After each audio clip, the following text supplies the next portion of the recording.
Le message était plus que clair, les faucheurs volontaires ne veulent pas d'OGM dans leur assiette. Après la journée de réflexion hier, place à l'action. Plus d'1 millier de personnes se sont rendues à Manville, à 28 km du point de départ. Un cortège au ralenti, long de plusieurs kilomètres.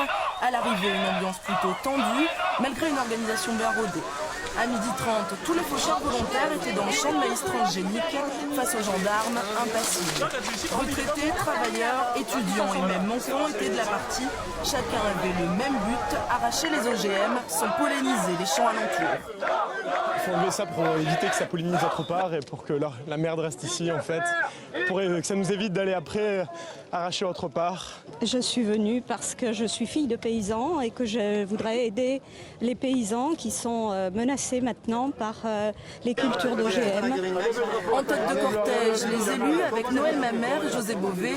Ce dernier a arraché un maïs symbolique et se dit prêt à en assumer les conséquences, bien qu'il ait déjà été condamné pour un tel acte.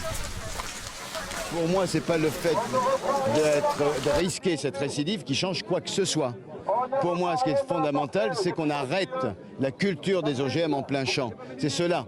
Nous disons de manière claire qu'on peut travailler dans les laboratoires en milieu confiné, mais qu'il est hors de question qu'on prenne le champ du paysan pour la paillasse d'un laboratoire. Les gendarmes étaient déjà sur place à l'arrivée des faucheurs. Un hélicoptère sillonnait les alentours. Pourtant, aucune interpellation n'a été effectuée. Équipés de plusieurs appareils photo, ils se sont contentés de prendre des clichés des faucheurs illégaux. Mais écoutez, maintenant, il va y avoir un gros travail d'identification des gens que nous avons photographiés, soit en action, soit en retournant dans leur voiture avec des épis de maïs à la main. Nous allons aussi prendre des photos sur les dégâts pour bien matérialiser l'infraction. Et toutes ces procédures seront transmises au parquet.